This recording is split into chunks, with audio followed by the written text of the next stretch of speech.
Okay, good evening everyone and welcome to the Researcher Academy episode 13. I'm Kiki and today I will be your host for tonight's webinar. So thank you for coming to this webinar tonight. We have two distinguished speakers joining with us and we will sharing insight on every relevant topics. Um, And before we begin about the webinar, we would like to remind you that it is a free webinar. However, for those who need certificates and modules, there are fees available at affordable rates. Okay. Um, I want also to inform to all of you that this webinar is a part of free event of the Second Education Research and Applied Business Conference 2024.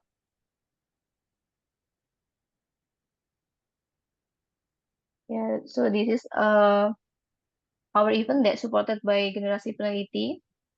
And this is the Second Education Research and Applied Business Conference 2024. And it will be held on December 14 and 15, 2024 via Zoom and YouTube. So this is a online a conference. And we have expert topics such as climate change and environmental sustainability, and then social and economic development, and then educational innovation, cultural and ethical dimension, and many more. So we open the abstract submission until November 15, 2024. So if you want to join this conference, you still have the time. And if you want to know more information about this conference, you can go to the website on www.arabc.org. And in the website, you can get all of the information about this conference. And if you want to ask about this conference, you can still contact us in email or in WhatsApp. Okay, let's we continue to webinar tonight.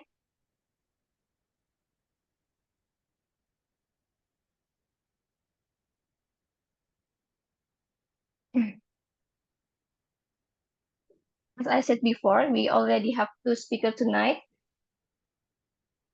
Mr. Felix Veroya and then Mr. Mobo for the speaker tonight. And for the first speaker, we have Mr. Veroya. Mr. Veroya is the founder and CEO of Aslex PH Academy and has been recognized as one of the top 100 global AI thought leaders by HDAP. Tonight, he will be presenting on AI in education research. And he has finished her Executive Master of Business Administration in Quantic School of Business and Technology in United States of America. And then he has finished PhD in Industrial and Engineering in Mapua University, Philippines. And he also finished a master's in Industrial Engineering in the same university. And he has finished Bachelor of Science in Industrial Engineering in Batangas State University of Philippines. So please welcome to Mr. Felix Veroya.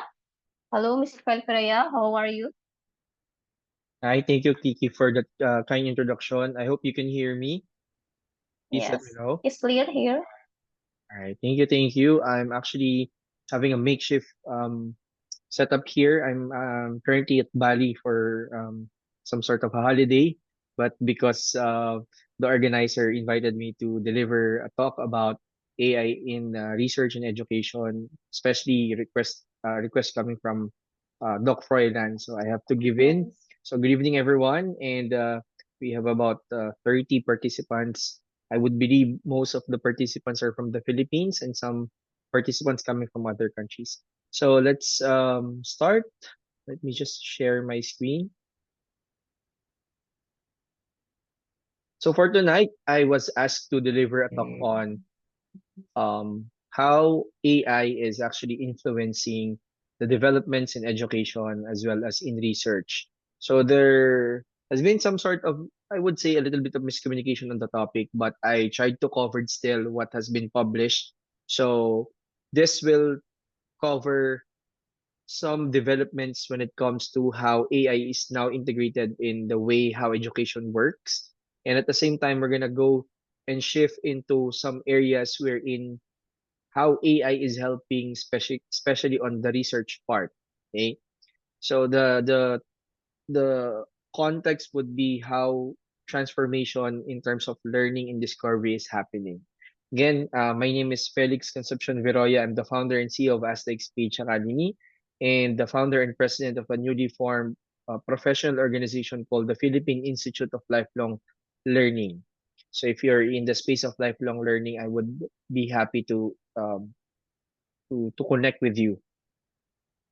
Okay, so just like what I've mentioned, we're gonna cover some topics on AI. We're gonna revisit what is really AI, contextualize it, and shift into a topic called applications of AI.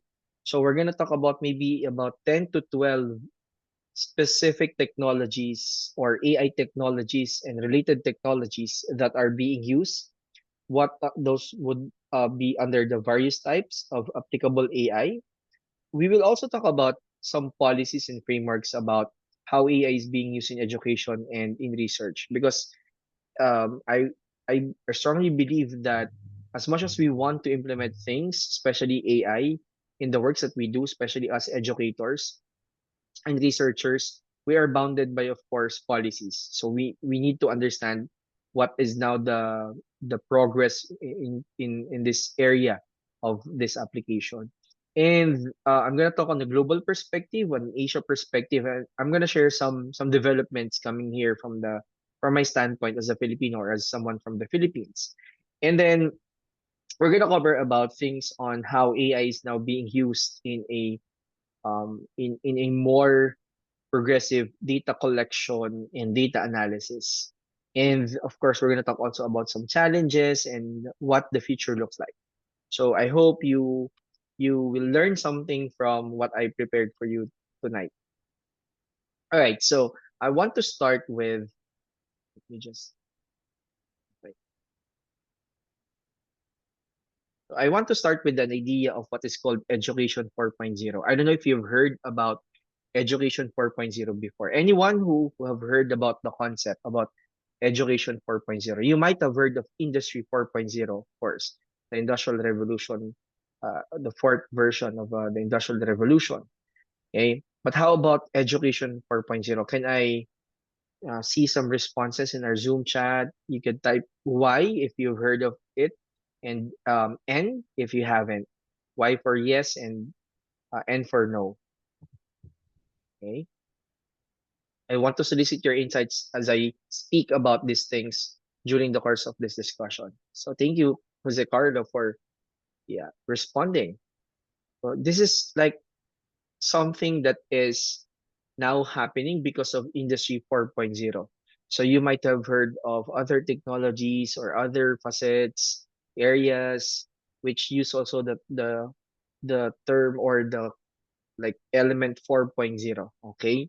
So now thank you for your responses. Okay. The World Economic Forum have initiated this Education 4.0, and I want you to have an idea, at least, of why we are talking about this. The context behind why I want to share this, it's because it is a forward-thinking framework for teaching and learning that equips learners with the skills, attitudes, and values essential for the future. So why talk about this thing when we're talking about AI? Because one of the key pillar of how we could achieve this future state is only with the use of the current technologies that are emerging right now. And one of those is the use of AI in education. So that is what is Education 4.0 in a nutshell. All right, so I want to play a video. This would run about 5 minutes. It's really important for us to have a common common ground before I jump into the technology. So let me share my browser as I play a video from the World Economic Forum. Hopefully, the audio would be audible. Is it audible before I continue playing the video? Not yet, sir. Oh, not yet. Let me see how to fix this. So let me. All right. So let me try it again, and please let me know if it's working. Everybody knows that technology Is it working now? All right, sir. All right. is moving quickly and changing our world at an ever-accelerating pace, but our education system is not. Learning to learn is probably the most important skill. You need new skills to be successful in school, work, and in life. And so creating a curriculum where students develop a love of learning is number one. We need to rethink the education system to produce not just students who do rote memorization and answer multiple choice questions, but critical thinkers, problem solvers, students who have creativity, collaboration, and digital skills. We see right now that around us, the competencies of the children in many countries are declining. What do we need to change? Really put the money in the first years. Research shows us that by the age of 2, already the ground is laid. Our education system needs to prepare students for a world that is surrounded by technology. Every student should learn computer science because no matter what field they want to go into, there's not a single area you can think of that is not being impacted in some fashion. We have large amounts of data at our fingertips. So you need to understand how you take data and create views with it to make good decisions. Forecasting, outcomes, it may be finance, it may be projections. There are all kinds of different ways we would be applying large data sets to solving problems. So data analysis is really now a basic skill. Then there are AI skills that you need to start to understand. AI is not just a technology, it's not something I choose to use or not to use. It will be in every part of our daily life, it will be in every company's life, so we need to be ready to understand it and use it. And to understand AI so far is not part of our formal training we get. There's now many examples of research that show students learning the same thing with AI and learning it better than learning it without AI. The solution isn't just let the kid do all of their work with AI and just hand in, here's what AI said. You need actually a well-thought-out curriculum, a well-thought-out approach where students try their hand at something without AI and then try it with AI and critique what the AI did and learn from the mistakes of the AI. The beauty of AI is that it can also help teachers create individualized education programs for students. They're doing some of the most important work of raising our children, and they simply don't have enough hours in the day for all the things that the education system expects of them. But with additional training, AI can actually help with that. Reskilling is critical because most of today's workers are not familiar with these things. But when I think about reskilling, what I think about is the 1.5 billion students in our primary and secondary education system. Why don't we give them the important skills while they're in that system today? Last year, we did a global survey that said 50% of students don't think a career in tech is for them and don't know where to start learning even if they're interested. So at IBM, we have made our Skills Build program available to high school students. All right. I guess I can cut the video from that point. Let me reshare my screen. Okay, so while I'm resharing my screen, I would want to invite everyone to share their thoughts about what you've seen from the video, from what are your key takeaways from the video that you've seen.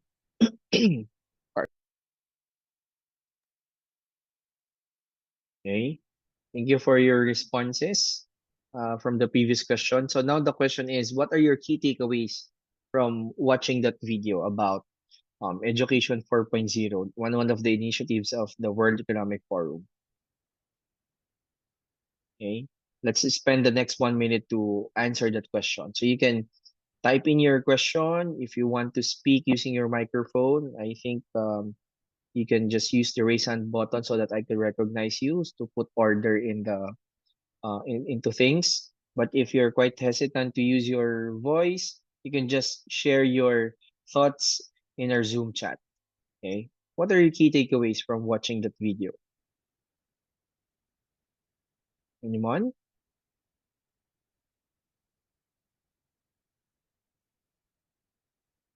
If I may start, make students future ready. All right. Thank you, Lelaine, for that insight. We also have from Jose Luis, whether we like it or not, AI will be part of the future.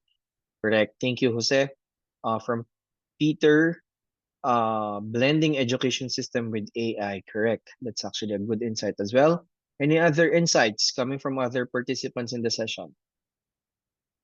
If I may put my 2 cents, what I love from what has been shown in that particular video is that the reality that AI is here and we cannot stop students or even us educators to use it. It's just a matter of being critical on what the AI has given us. So for example, for an activity or a homework or an exercise, we need to teach still students to be critical on the output of this AI technologies. Okay, so if you have some other insights that you want to share, please feel free to put them in our Zoom chat. Anyway, so I want to go now.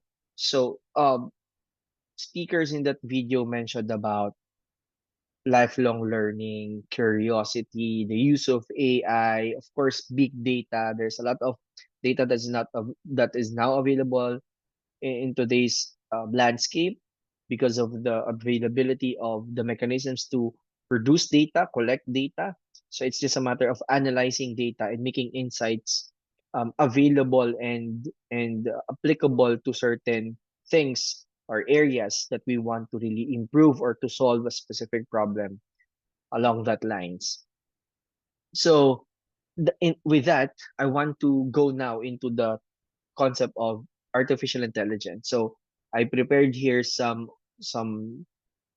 refresher on what is really artificial intelligence. So artificial intelligence refers to the simulation of human intelligence in machines that can learn, reason, and self-correct. That is why there's a lot of, I would say there's a lot of fear when it comes to discussing or engaging into AI because they're afraid that AI might replace them or AI might think for its own and do unforeseen things and whatnot. So the key is for us to really understand how AI works. And for as far as my knowledge is concerned about this technology, it's really a matter of feeding it with data. It really depends on the data that you feed with it. I'm gonna share with you later on some models, GPT models that I'm using when it comes to research, and you be the judge of how AI is actually working. Now, when it comes to AI, there's a lot of related technologies. Some I've presented here. We have machine learning. This is something that we use to model data, and from the data we train it, and then eventually we use it to predict some things or to predict some outcomes or certain responses for researchers in the room. So we use it as a model. In some of the researches that I did with my research PhD research advisor, we're using actually a combination of machine learning ensemble, machine learning algorithms instead of the traditional analysis that we used to know, like the hypothesis testing is using the t-test, like proportion tests and those kinds. Now, but now we're using machine learning to do the research or the analysis for the research. We also have natural language processing or NLP. Later on, I'm going to show you a lot of use cases on how these technologies are being used. And we also have computer vision or image processing. So these are some of the pillars of artificial intelligence that would be applicable, especially in the use case of research and education. Now, why AI? Excuse me, sorry. Now the question is why AI is something that we would want to consider in education research. I have summarized the key points into three. Number one, it's data driven. It produces data driven insights. So with data driven insights, what we can have is a personalized and data rich learning experience for our students and our learners. Second one would be enhanced learning tools, because the integration of AI into certain technologies and platforms offers adaptive and accessible education for diverse learners. Later on in the use cases, you'll see how dynamic the learning environment could be with AI and accelerated adoption, especially during the time that we've been hit by COVID. The acceleration and adoption to certain technologies, not only AI, has been accelerated. So this is why we need to adopt AI, especially in education research, and also as reinforced by the video that we've seen earlier coming from the World Economic Forum Education 4.0 framework. Hey, now, sorry. Um, Talking about AI, so I have to admit and I have to disclose I'm a big fan of OpenAI ChatGPT. I have a premium subscription on ChatGPT OpenAI. Not that I am an ambassador or something that I promote, but I'm speaking coming from my perspective, my POV. When I discovered how to use this, it really made my life easier when it comes to my work and in the other things that I do. So um I've actually asked a list of coming from different researches. Later on, I'm going to show you how I'm doing it um, on this kind of technologies. So this is like 12, 10, 12 list of the technologies that relates to AI in education and research. Now, I asked ChatGPT to create a PNG format of the culmination of the certain technologies that's on the list. Okay, and this is how it looks like. It's a little bit rough because this particular technology doesn't really work well with images. So it's like kind of like a paint that's blurred. Okay, but if you can, what you can see here, there's a lot of like icons that would relate to computer data connections, learners, and whatnot. Okay, so that's an example actually of how you can use certain technology. Now, going to specific technologies, I prepared this, and this will be some sort of the format that you'll see in the next coming 11, 12 slides. I'm going to walk you through on certain technologies and applications. Okay, and you'll see also, excuse me, you'll see also icons of some technologies that pertains to the specific cluster or group. Okay, so we're gonna start with intelligent tutoring systems or ITS. Of course, we know how tutoring works in the days before education 4.0 or industry 4.0 or the rise of the technology. With ITS, it uses AI to provide personalized learning experiences, adapting in real time to students' progress and providing tailored feedback. Okay, in some of the researches that I'm doing, so we're making models on how to personalize even career for graduating students.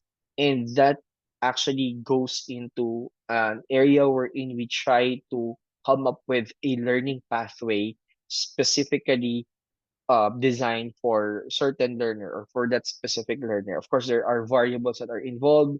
That is why there's machine learning that's going to be working behind that. So if you can see on the lower left side of this particular slide, there's the green one talks about the advantages and the red one talk about the consequences. So using intelligent tutoring systems, it's personalized, real time. The feedback is real time, and there's adaptability in the learning phases of or profiles of the learners. However, there's going to be limited to specific subjects. Well, it depends on how intelligent or how um, what do you call this? How critical your model is. May not address complex questions. It could be, again, it depends on the technology that you're using and would require high development costs. Of course, if you're going to build it from scratch, it's going to be costly. But if you want to do off-shelf solutions, there's a lot that you can find in the internet. So some examples would be the Mafia and Maths team of a leading University and IBM's IBM Watson. So for math education specifically, Mafia helps students grasp math concepts through personalized tutoring. So the thing here is, yeah, you can find anything from the internet, but this one talks about personalization. Probably there's a again a baselining or profiling that is being done. That is why they can come up with this kind of recommendations specifically on the profile or relating to the profile of the learner. Language learning provides individualized grammar and vocabulary practice for language learners. Science simulations, interactive learning for subjects like physics and other subjects. So the thing is, yeah, there's a data that you need to profile, and then the data would actually be used also to project what specific learning plan can be offered or can be used to specific learners. So that's for intelligent tutoring systems. Now, other models or other technologies like learning management system works now also with AI. So maybe some here have universities that are using Blackboard and Canvas as their learning management system.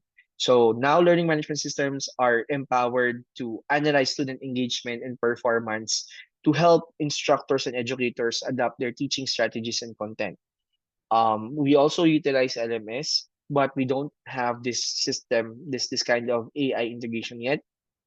So just imagine, before like ending a term or a semester, you can actually have real-time feedback coming from the engagement of the students in the content that you have uploaded in your learning management system, which basically gives you an advantage when it comes to making the learning experience better and to track your students' progress.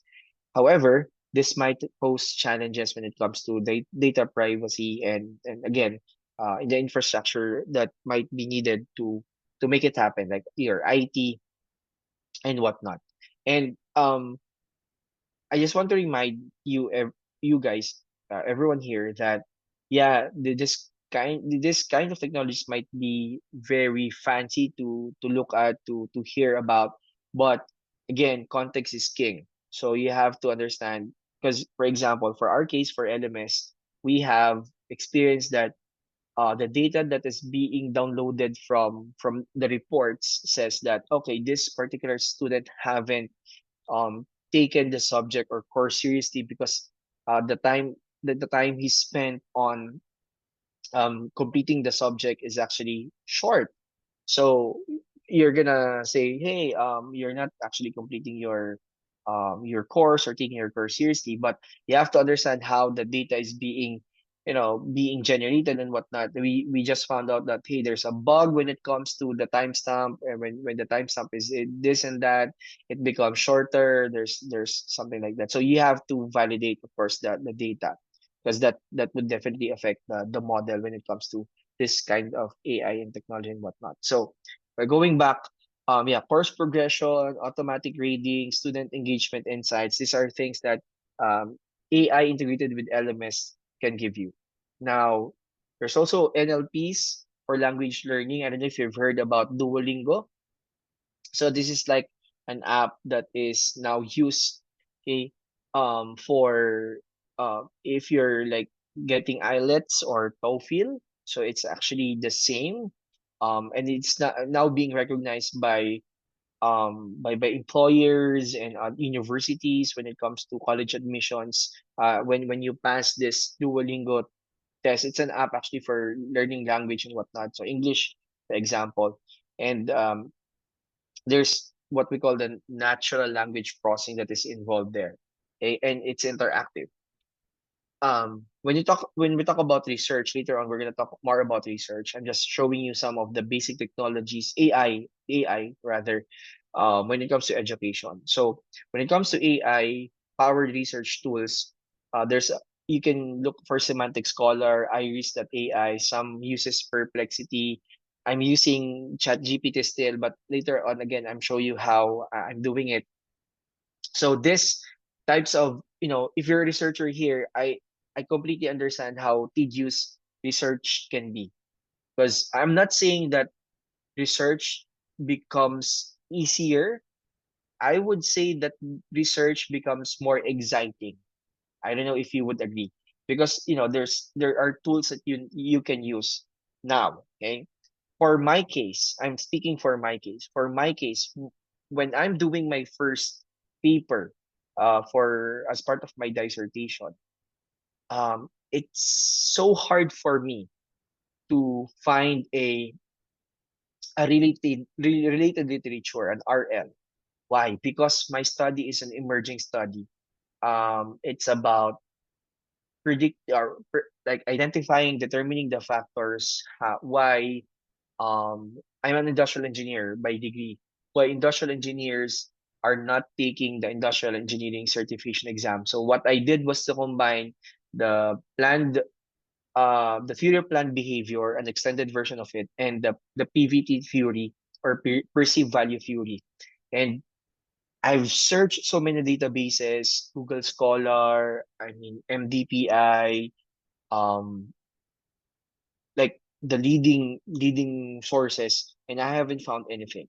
So, but later on, I'm gonna show you that I found a hack when it comes to using AI, and you know, to generalize again for my POV, it, research becomes more exciting. Okay, and but I have to mention when ChatGPT released the first models versions. Now we're using 4.0, ChatGPT 4.0 model.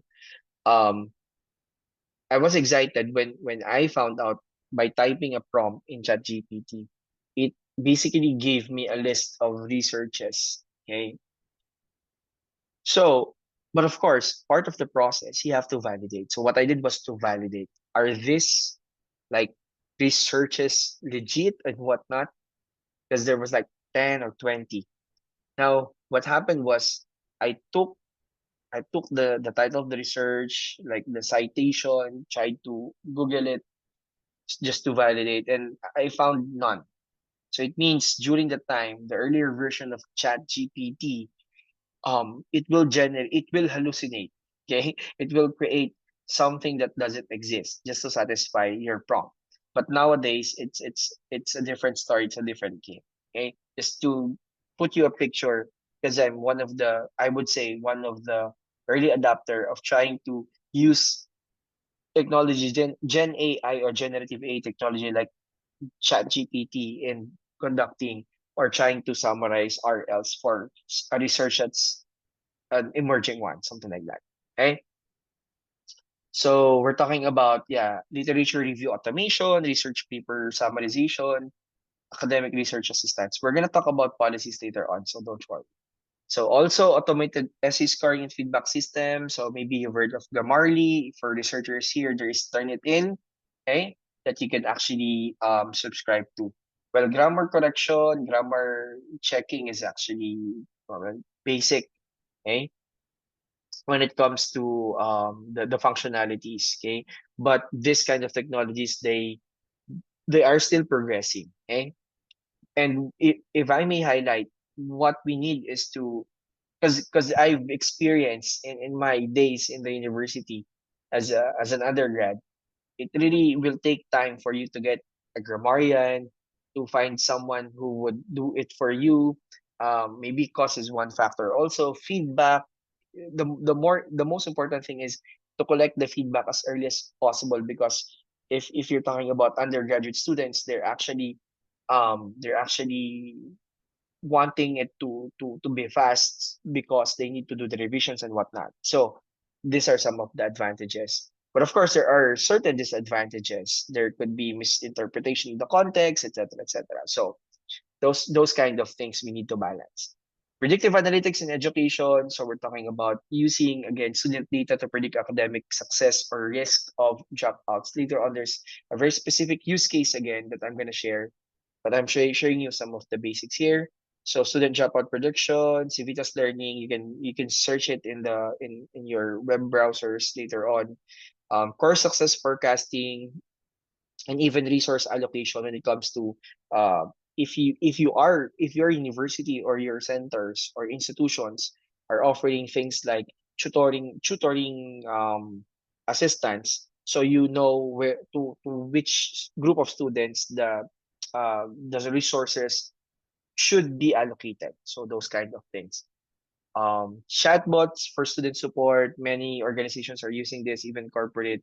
So some of the use cases are from Georgia State University's Pounds and IBM Watson's. So IBM keeps on appealing on some of the use cases because of the models that they have for AI, because they have their own models, and some of the organizations, they no most of the organizations uses pre-existing models or pre-trained models because it's very costly to create your own. So and IBM provides some of the models that are being used on the back end or backside of uh, platforms that you're using or seeing. Okay, so of course this is again real-time feedback, and that will deload some parts of the things that educators would be doing. Okay, we also have now it's been a long journey about VR and AR, but this would really, I would say, revolutionize how things are being done, like immersion into an almost actual space through augmented reality. Okay, and this would definitely boost engagement with students or learners and could give them more space on understanding complex things and being more critical, because it's like an almost real scenario. The disadvantage, of course, is the investment in this kind of technologies would be very high. Okay. And this is being used now for medical training, for science lab, even for simulation of several industrial laboratories. Okay. We also have automated research and data analysis tools. I don't know if you've heard of MATLAB. So MATLAB and Nine. Of course, we are, if you are using tools like SPSS or TLSM, those are tools that are used for data analysis. We also have the open source one, R and Python. There's also Minitab. There's also Jamovi. There's a lot of things. But this one, AI driven, when it comes to processing and analyzing complex data sets and reducing time and improving accuracy. There are certain platforms that when you put your data there, there will be suggestions on what type of analysis should you do that would best fit the type of data that you have. So it's like, for example, if you have like one response, and let's say five variables that would predict the response, it would suggest different models. Again, I'm not talking just about regression. It could be classification models, clustering models, machine learning algorithms, or ensembles. So those platforms, if you want to learn more about these platforms, unfortunately, I don't have use cases right now, but I would be happy to connect with you if you really want help, especially on PLSM, on R Python things. Okay. Um, Speech recognition is also being used for accessibility, especially for students or learners who has some certain um, problems or disability or trouble in the face of learning when it comes to speech and whatnot, or hearing. So these kinds of technologies are being used as well. Content recommendation system. If you're using Spotify and Netflix, it's just like the same. So if, for example, you log into a university platform, say, and then you took this particular course, so the system would recommend based on probably your program that you're enrolled into, the recent courses that you have taken. So that could be the case for institutional level learning management systems. So the same goes for Coursera and EDX, Udemy, okay, Allison, and other learning management systems or platforms. Okay, it's based on there's also AI in there. Automated data collection and analysis for institutional research. So now, again, I don't know, maybe I have to ask. So you as a researcher and as educator, what particular data collection or data analysis tools are you using right now? You can share your answer in the Zoom chat, because now we're taking also in the Philippines, at least we're now taking into some projects funded by the government. We're in one university in Laguna, a province here in the Philippines. They have like a funded research for a warehousing management system. So there are like 10 faculty members, and the platform that they want to learn as the data collection analysis tool for that particular project is Power BI. That's Power BI is not typically used for educational purposes. It's more of industrial corporate setting. Now, I want to also learn and to understand from the perspective of the educators and researchers that are present in the room, what particular tool are you using for data collection and analysis? Can you share? And maybe let's check whether we're using the same, or maybe you're using a better one. Google Forms for data collection, of course. Thank you, Genevieve. How about the other participants in the room?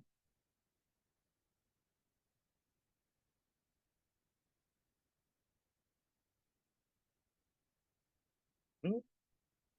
How about for data analysis? Google Form has been one of, I would say, like 80% of the time, or 70 to 80% of the time, whenever I came across survey coming from researchers, it's gonna be Google Form, or it is Google Form, right? How about for data analysis?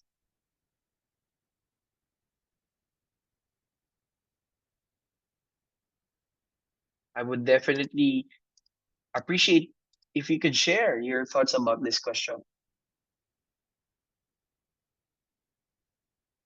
Anyone here still using Excel? Not that it's not okay to use Excel, MS Excel for data analysis, but okay, there because some platforms are paid. You can actually use still Excel, but of course that would be the functions would be a little bit limited, right? Hey, so I don't know. I'm not receiving any response, so maybe I should move forward. But yeah, my point here is that you may have an existing platform that you are using right now, but what I'm trying to promote is that there are other platforms that might be easier to use or that might be more useful. So the key here is to explore. Of course, there are the to call this the applications of AI in these platforms already. So those are like the technologies that that uses AI that is related to education and research. Now I'm gonna dive into the next portion of my talk since I have limited time only tonight. Now again, the benefits of sorry.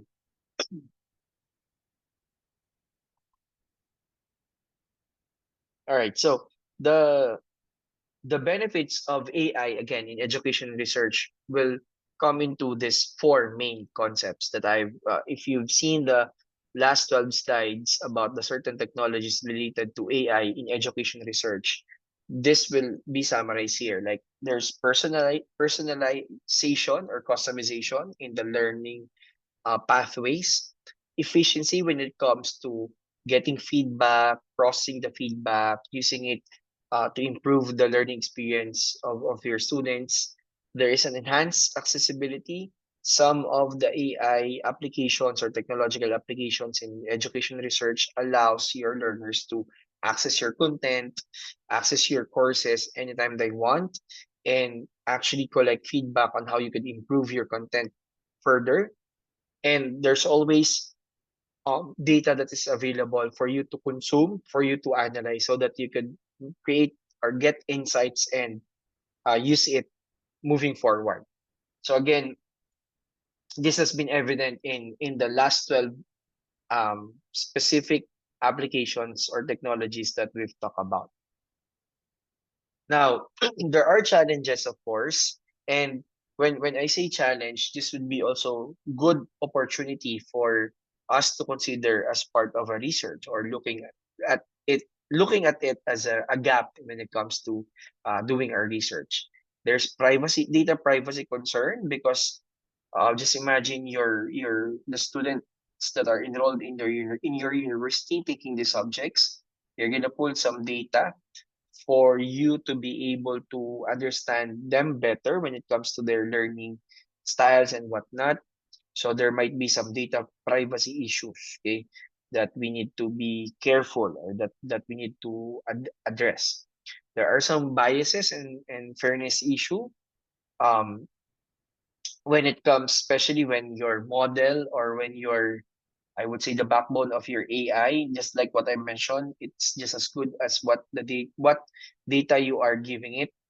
So you have to make sure that, for example, if you show the AI, this is an example of a completed work, and this is like a 10/10. If you're using your rubric, then it could be a case wherein it would hallucinate and grade the the submission lower or higher. So those kinds, no, accuracy and model effectiveness, reliability.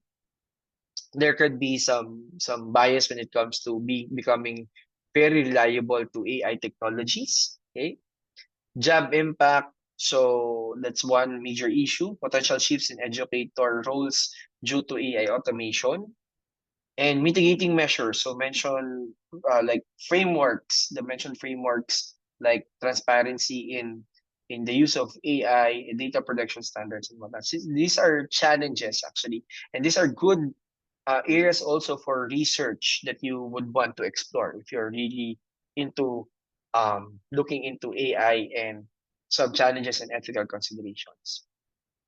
Now, talking about policies, I've curated 5 that would be really relevant. Sorry. So there are like 5 related policies that is now being used or being referred into when it comes to AI and its adaptation into education and research. We have the AI in Education Guidance for Policymakers by UNESCO. We also have the OECD.ai, the Policy Observatory. Later on, you'll see details about this. We have the USAID one.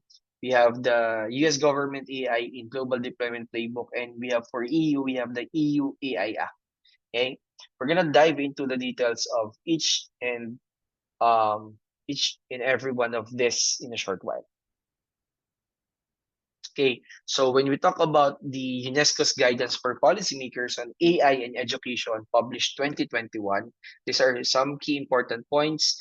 Equity and inclusion, which talks about emphasizing AI-driven educational tools accessible to marginalized communities. When it comes to capacity building, it talks about recommendation when it comes to training educators and policymakers to understand and manage AI technology. So if you will see into this, this is like the base form of the policy, okay? That has been also probably reference of the succeeding frameworks, okay? Ethical use of AI, again, privacy and data protection, curriculum integration. If you happen to remember the accounts coming from the people from the video that we've watched earlier, they said there that in the curriculum, AI is not yet part of the curriculum, the basic curriculum, in basic, in secondary, even in college or in undergraduate level. There has some, I would say, some revisions, because I'm also sitting as one of the industry advisory council for some state universities here in the Philippines, and we keep on suggesting that it should be part of the curriculum, because just like what the people in the video have shared when it comes to Education 4.0, no program or no degree will not use or make use of this kind of technologies in the future. Okay, so that's for UNESCO's version of the AI related policy when it comes to education and research. Now, when it comes to the OECD.ai, the Policy Observatory, so there's a website dedicated to resources. You can actually go to OECD.ai. They talk about what they speak about is the transparency and accountability, collaboration. This is like an open source thing. So you can chip in, or you can put in your thoughts and insights. How do you practice? How do you implement? So the responsible innovation, which promotes research and innovation in AI that aligns with public values and ethical standards. And also part of what they do is education and skills development. Okay. As I mentioned earlier, there's also a version about this by the Global AI Research Agenda by the US Department. It was published 2024, most recently.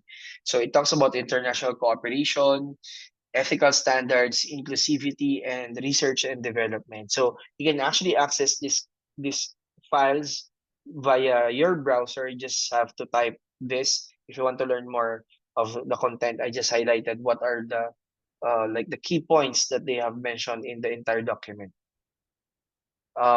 There's another version of this one, which is the AI in Global Development Playbook, which talks about support for education, promotion of the use of AI in to enhance educational access and quality in underserved areas, ethics and responsible use. So advocating for ethical AI use, particularly in vulnerable communities, capability building, and I think one that is not available coming from the other frameworks would be monitoring and evaluation, which is very important. Okay, emphasizing the need to measure the impact of AI-driven projects in development. And last but not the least is the EU AI Act, um, which is published also 2021, if I'm not mistaken. So here we talk about the risk associated to the use of AI, especially the high risk applications in education. Okay, because the use of AI would definitely disrupt how things are being done in our current education system. That's why the challenge coming from again from the video that you've seen is basically how we could improve the current curriculum so that we could adapt to the ever-changing landscape of this kind of technology. Transparency requirements. Okay, we're talking about okay, we're using AI, but how do we use the AI? Like you have to disclaim. Okay, even research, you can actually make use of. If I'm not mistaken, there has been a guideline on how to cite content that you took from an AI or a generative AI, for to be more specific, that you would want to make as part of your research. Those are things. But later on, again, I'm going to show you how I'm doing it using OpenAI. Human oversight, meaning ensuring the high risk applications have human oversight, someone that governs. That's why the talk nowadays is basically AI application and governance. Who will govern? Who will basically oversee? Okay. Data governance and penalties for non-compliance. One thing that is good about the European Union's or EU's AI Act is basically the penalties for non-compliance, which basically stems to and integrates to the data governance. Without penalties for non-compliance, anything around this topic will always be exposed to abuse or overuse. Okay, so those are the five. Okay, now if I go into the global perspective, some like universities that are using this, I have here Cambridge University Press, Columbia University, in NIH and MIT. So I have again summarized points coming from their existing policies. Okay. So for Cambridge University Press, they're talking about authorship restrictions. So again, I've mentioned to you earlier from what I've read before, um, there is a way now on how to cite. But again, if it's not something that's done in a global scale as an accepted practice, organizations like, for example, Cambridge University Press have restricted the use of AI, but some journals that I know, that I've read upon, there are some. Okay, transparency requirements. So authors must disclose and explain any AI usage in their research publications. And in terms of ethical considerations in publishing your researches, this is actually one requirement that you have to disclose everything, right? Plagiarism prevention. AI-generated content must not infringe on existing works, upholding originality and proper citation. So again, later on, I'm gonna show you some tools. Okay, that's for Cambridge University Press. For for Columbia University, the more pressing issue for them is the data privacy, accuracy verification, bias mitigation, disclosure obligations, which is basically the last 2 points is basically the same with what Cambridge University is up for. Now for NIH, so it's more of like policy applicability, which clarifies how policies in NIH apply to AI-related research, covering participant protections, so data privacy again, intellectual property, and peer review, and some ethical considerations. For MIT, um, regulatory development or advocating for regulations on how to further refine the use of AI along with other technologies so that it will not endanger or compromise, of course, the human component of the system. Okay, so that's for the global level. In Asia, from what I um, stumbled upon, there are, like for the Hong Kong University of Science and Technology, there are thrusts on AI ethics and governance lab. Okay, so they have specific centers for artificial intelligence research, okay, which basically focuses on ethical research, development, and implementation of AI. Okay. For uh, Tsinghua University in China, they more of like also a research institute dedicated to AI. Okay, with multiple AI institutes focusing on foundational research. Okay?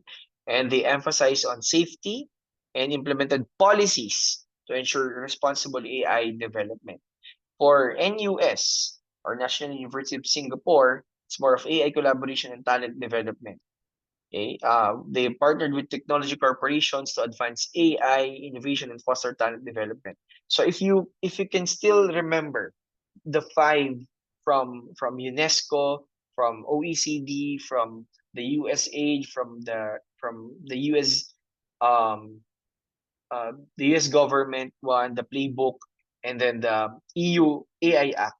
This is basically this policies that these universities institutions have basically refers to those kind of global policies.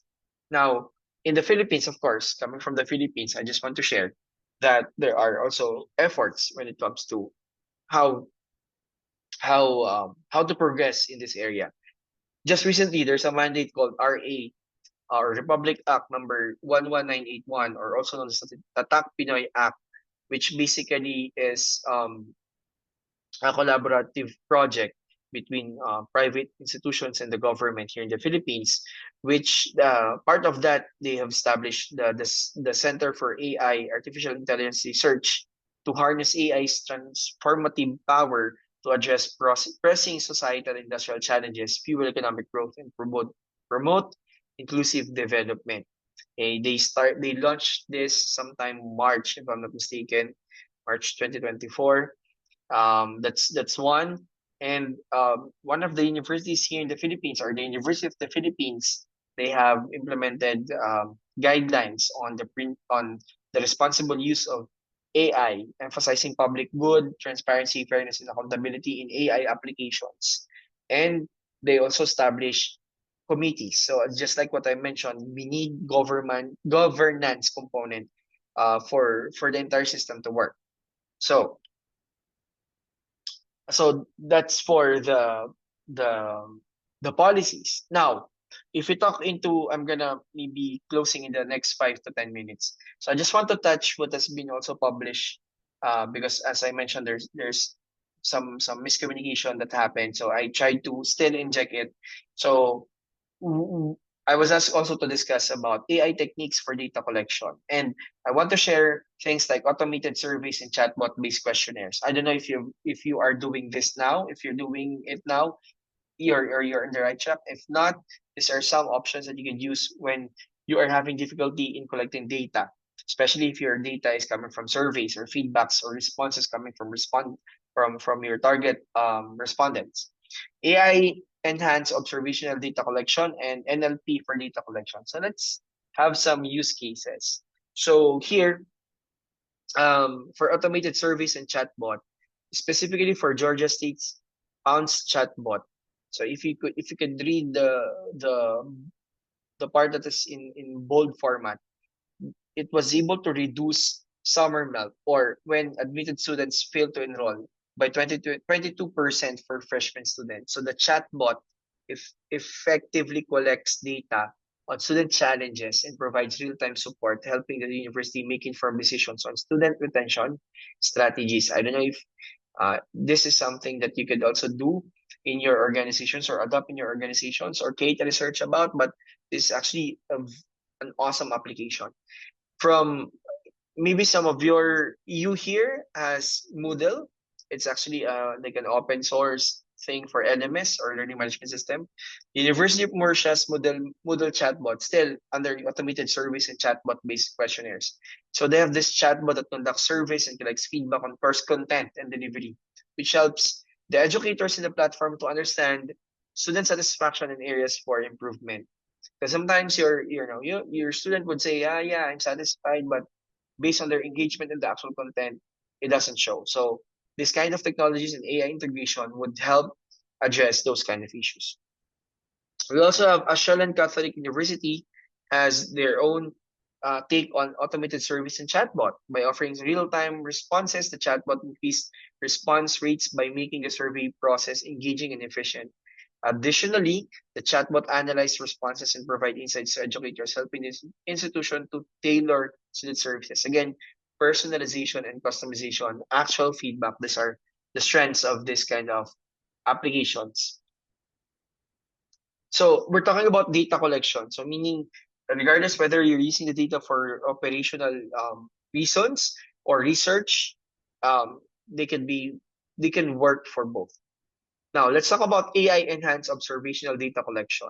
So Carnegie Mellon University, they have this thing called the Classroom Insight project, which they are using actually cameras and AI algorithms so that the system can capture the data, analyze even body language and facial expressions to gauge attention levels. This helps educators identify which activities engage students the most and adapt their teaching accordingly. So this is actually, but what do you think is the consequence of this one? Just for us to think about. What do you think is like one of the consequence of this kind of technology?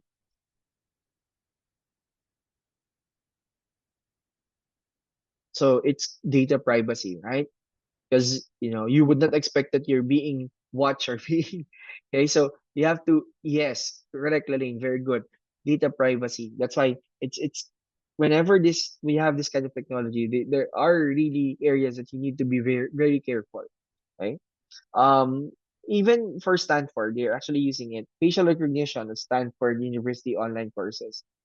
By tracking students' facial expression during virtual classes, the system measures engagement levels and detects precision or confusion, allowing instructors to intervene when students struggle. This helps improve online learning experiences and ensures that students are more actively engaged with the material. If we are doing this face to face, I can see of course I can see your faces. I can see your facial expressions. If I feel that, or if I see that, hey, you're like having this kind of uh face, like very confused one, I would keep on repeating all the things that I'm sharing until such time that I can address that. But it's not a possibility. That's why they have this kind of technologies. Okay. Well, in China, an interesting application is the classroom monitoring system. I think this is pretty similar to what Carnegie Mellon is doing and what Stanford is doing, but the system can detect whether students are paying attention, sleeping, or distracted. This data helps teachers identify disengaged students and offer support when needed, enhancing learning outcomes. While this use case has raised privacy concerns, it shows the potential of an AI in observational data collection. So just imagine real time whenever like this like system, if you could see on the lower left, you see there's like smiley icon. So meaning that you could actually see whether, look at this one, the difference between smiling and not smiling. Okay. So those kind of technologies. And the data that you can get from this, you can actually convert into a research, right? So Next would be the NLPs for data collection. So Harvard is using NLP on course evaluation. So NLP is basically the text, the text data that we get from, or the responses, the feedbacks. So University of California in the in the USA, or in Los Angeles specifically, use this kind of technologies on their social media, like the engagement, the comments, okay? As well as for Michigan online forums on their courses. So I don't know if you have these elements already in place, like evaluation forms. Yeah, I believe we do have the social media pages. Your universities do have your maybe online courses. Um, do have online forums. Now the question is, how are you using the data that are being generated or that is sitting in this kind of places or virtual spaces? Okay, so you can you can actually um, refer into these use cases. Now, that speaks about collection. Now, let's talk about that talks about the collection. So, automated surveys and chatbot-based questionnaires, AI-enhanced observational data collection, and NLPs. Now, let's talk about. I'm gonna finish in the maybe max would be 9:15. Sorry, Doc Freiland.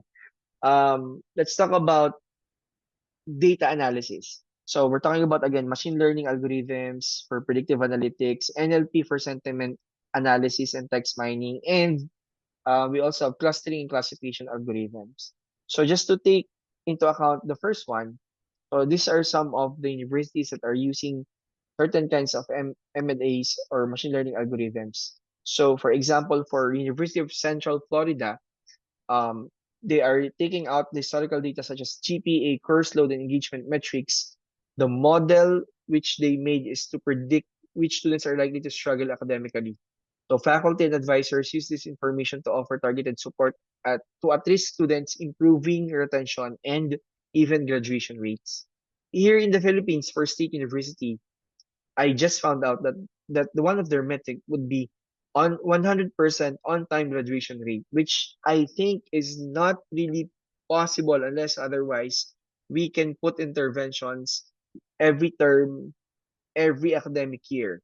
But if you would just allow students to go with go on their own, definitely that's going to be a challenge. And this one use case here is one thing that can be applied if if you're using that as a metric as well, 100% on-time graduation.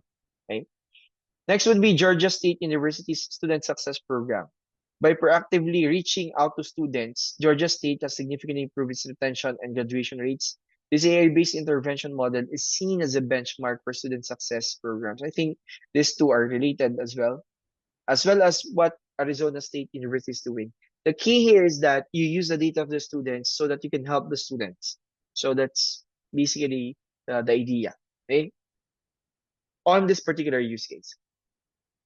We also have NLPs. So NLPs, if you can remember, so you collect the data, the feedback data. That's just collection. When you want to take out the insights to understand better what the students are are looking forward, what the students are having difficulty with, then that's going to be through NLPs like sentiment analysis and text mining. Okay, so from actual feedbacks, you will perform an analysis, and the insights will give you whether, let's say for example, they're happy with this kind of things, they're not happy with this kind of things, etc., etc. So that's basically how NLP works in a nutshell. And this universities here, institutions like the Open University, USC, Michigan, University of Michigan uses that kind of technology or application. And we also have clustering and classification algorithms. So, for example, for the case of University of Wisconsin and Madison, they have what they call the adaptive learning system. And this is not only accounting data of the students, but also profile. When you say profile, it takes into account like learning styles, multiple intelligence, behaviors based on the data that is available, and the engagements. So it's adaptive in a way that whenever there are changes, there will also be recommendation on how to address the changes or the dynamics of things when it comes to learning experience. Same goes for NUS or the NUS, sorry, NUS student segmentation for academic support. So again, by understanding who or what group of students needs the resources the most, so the resources will be allocated to those segments accordingly.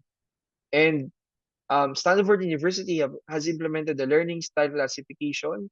Well, basically, we're actually also doing it. Whenever we have learners, what we do is to ask them to answer a learning style profiling questionnaire so that we could recommend better on what particular pathways they can take when it comes to taking courses or certain programs from our institution.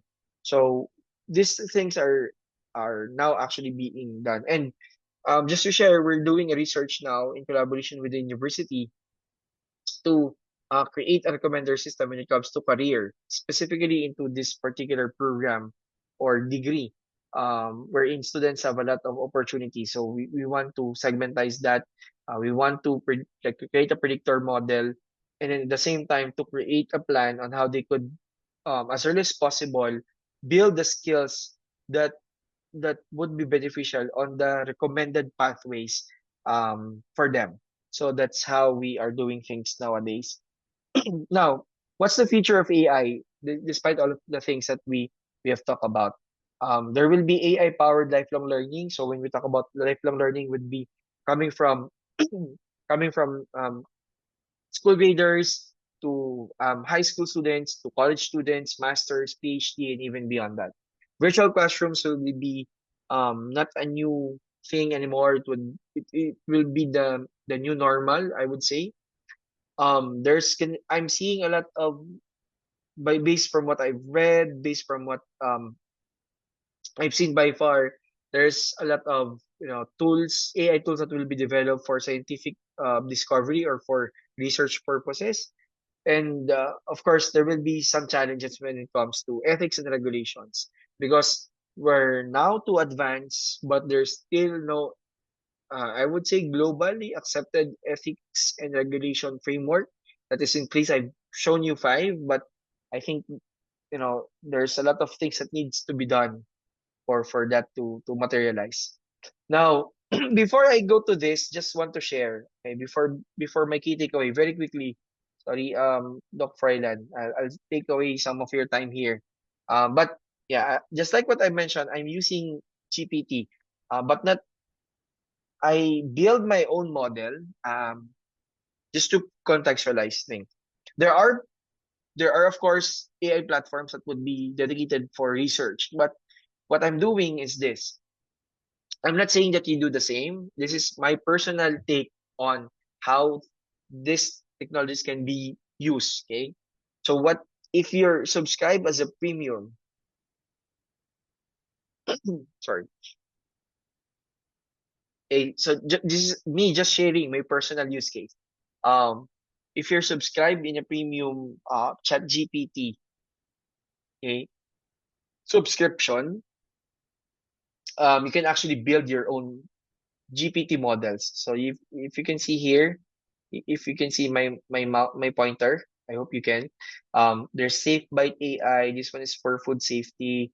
This one is for industrial engineering. So I have a lot here actually. So this one, if I would click that, this would be based on LexBot. LexBot is for education related researches.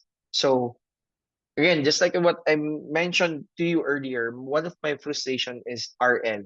So of course, if if there's an abundance to the related literature for the research that I'm doing, it's not a problem. But if it's a challenge because it's an emerging topic, that would be the problem. So if you could see here, what I did was to upload. You can by build when I say building a model, you can actually upload uh, at most 20 PDF files. So what I'm doing is personally I get related literature, I would say top 20 of what I have, put it in the model, upload it, and then all the things that will be generated would revolve around those 20. So for example, if I wanted to get insights about, say for example, what are the factors that affect lifelong learning decisions cite sources from credible journals. So it will, without customizing, it will go everywhere. Okay, it will seek data everywhere. But if you customize it, refer to the 20 PDFs or researches that I've provided you, something like that.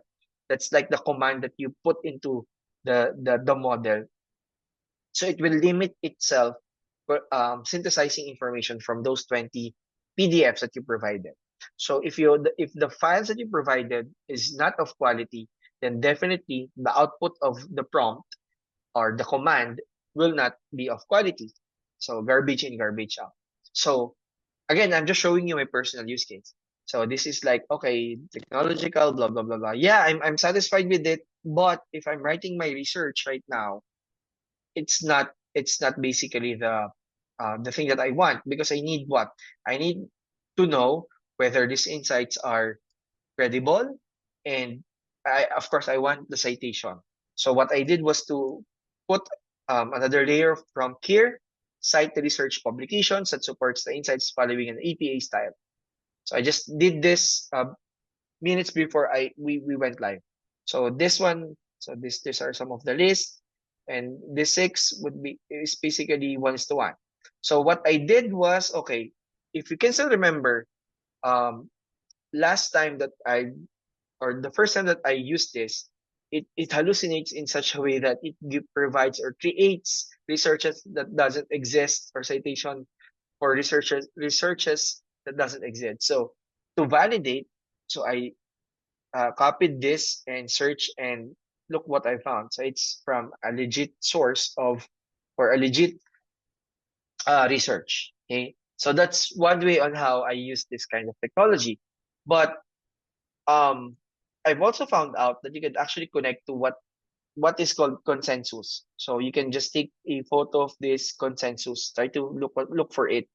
This one works in such a way. This is also an AI for research, but this one is pre-made already. It's made already. Consensus is an app already. It's just connected now to OpenAI or ChatGPT. But you can actually use it outside ChatGPT. So just look for consensus.ai. So it works in such a way that, for example, if you want to learn things or connections, for example, if you have a hypothesis, let's say, is lifelong learning decision affected by gender? So because that's your hypothesis, and you need like what? You need RLs to support your hypothesis, and you will find in different database. So what this technology can provide you is that it would summarize. The good thing here is that it is cited already because it's really for research. The one that I've showed you earlier, if you want to, like, for example, create your own research assistant on the specific topic, you can do what I did, like creating my own model. But if you don't want that, there's another way, and this is like the way to do it. You can actually limit the years. So for example, if you want to answer this question, you can say limit your resources from this year, let's say 2020 to 2024. So it can do that. Okay? So those are some of my personal use cases. Now, going back as I end, because I think I am over time already. So these are some of my reflections. AI. These are some of my reflections on AI in education and research. AI is revolutionizing data collection and analysis in education and research landscape. Predictive analytics enables proactive support for students, just like what you've seen in the various use cases. NLP offers qualitative insights to student engagement and satisfaction. Clustering and classification facilitates personalized and customized learning. Ethics, privacy, and policies are essential considerations for AI implementation, both probably in industry and in the academy. So with that, I now conclude my talk. If you have any questions or concerns, I don't know if we can still have that. I can receive questions via email. The organizers can share my email to you guys. We can connect via LinkedIn.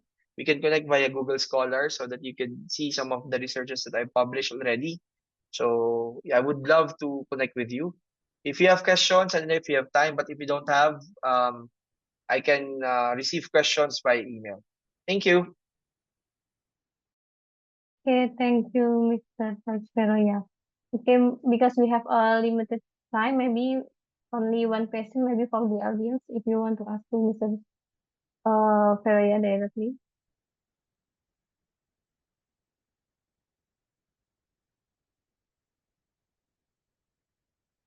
Any question?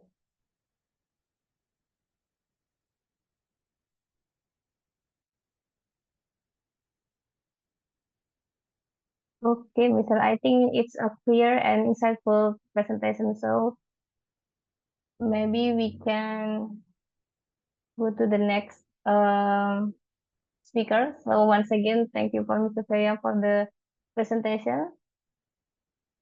Okay, we will move to second presentation. Mr. Farhan Mabu.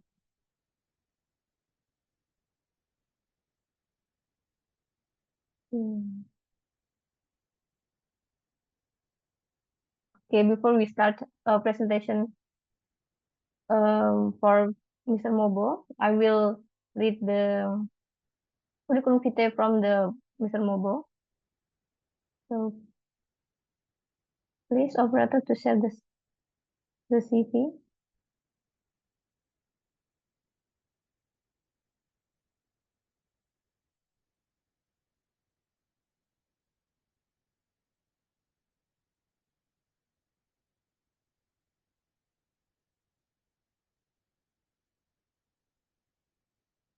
Okay, Mr. Farhan Mobo will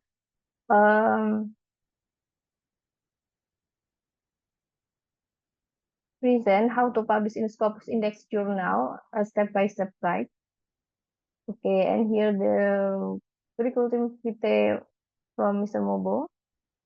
He has finished his PhD in development education in Central Luzon State University, and then he has some publication in meta-analysis of the impact of the PGL learning model on student academic achievement analysis of combined and effect and heterogeneity. And then he also have publication in beyond the screen AI social trait.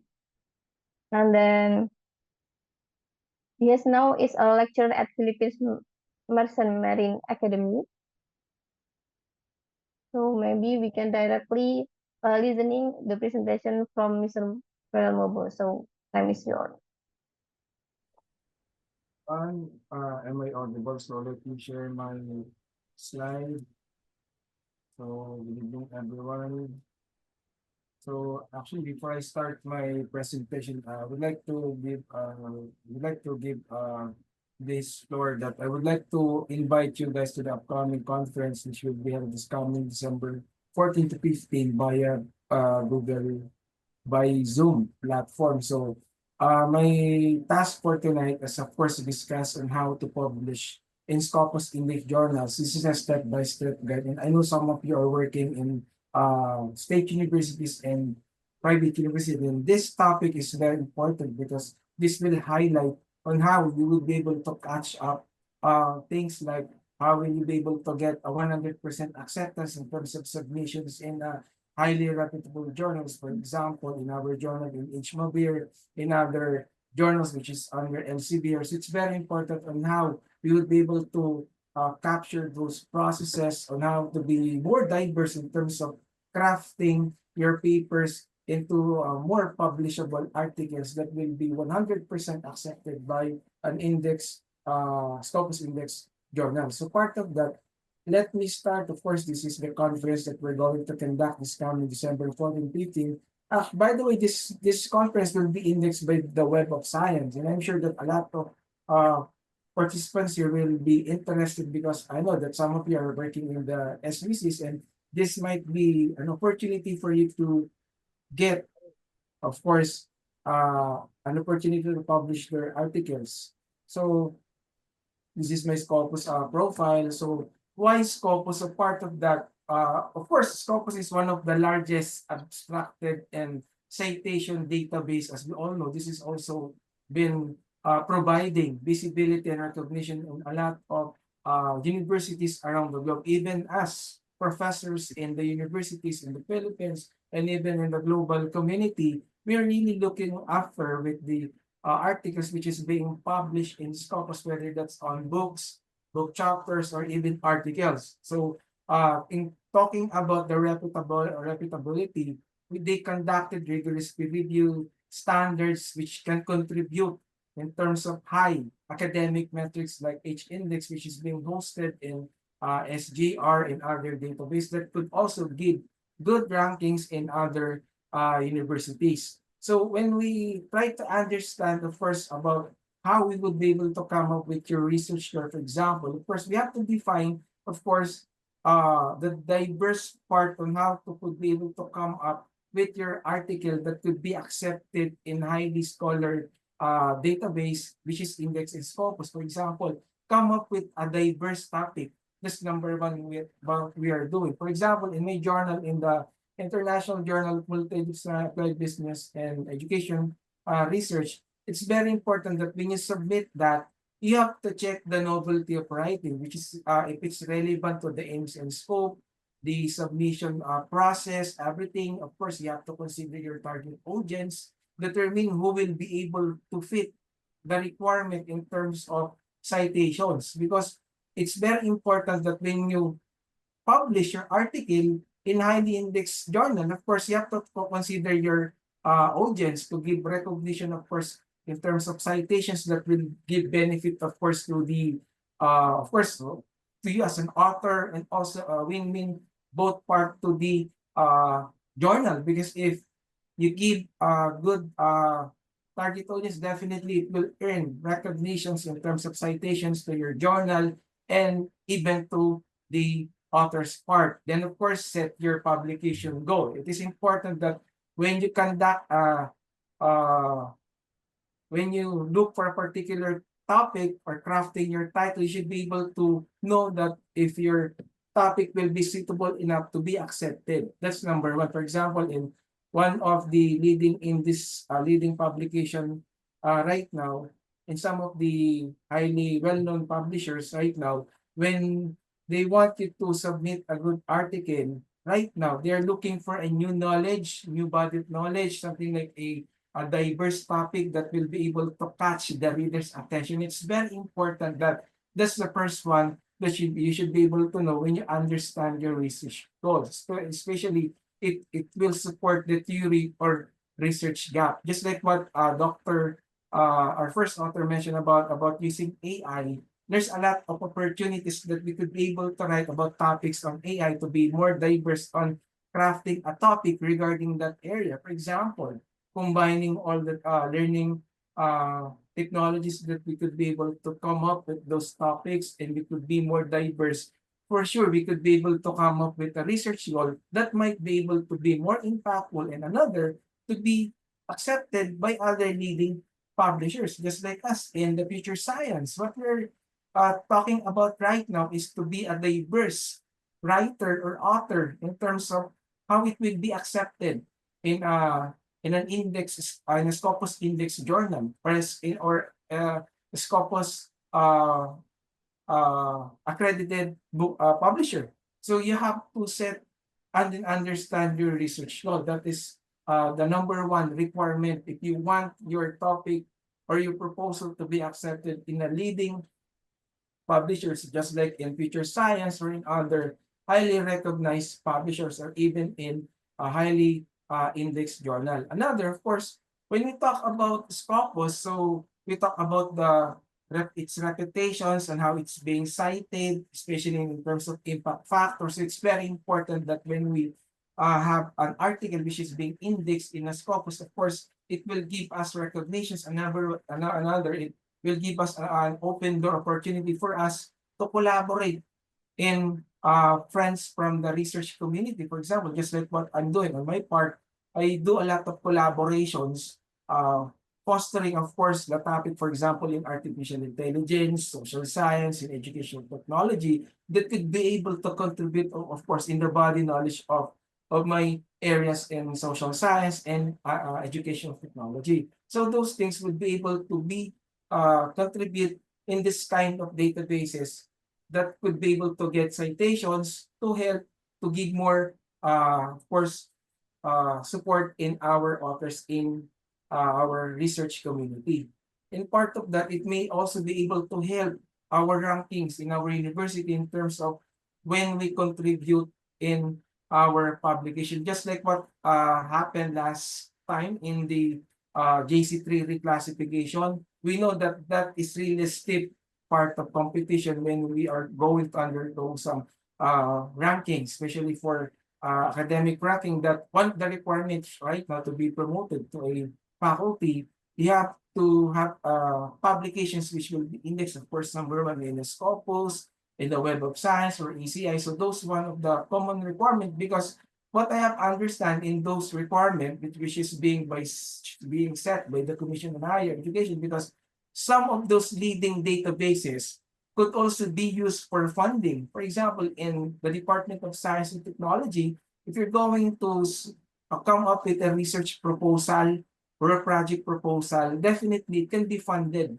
by the Department of Science and Technology and other organization which can produce the funding for your research or projects, or and then later, one of the requirement is for you to submit your article to be published and indexed in a highly recognized journal, of course, which is indexed in Scopus. So those things can contribute both on the part of the institutions and of course as authors, because it will highly uplift our morale as an author, of course, in terms of university rankings. Just like if you're going to check the World University ranking right now based on the quality standard, they looking into the publications specifically on authors who are really engaged and actively engaged in writing and publishing articles in Scopus especially, and of course in other diverse area in the research part. So it's very important that when you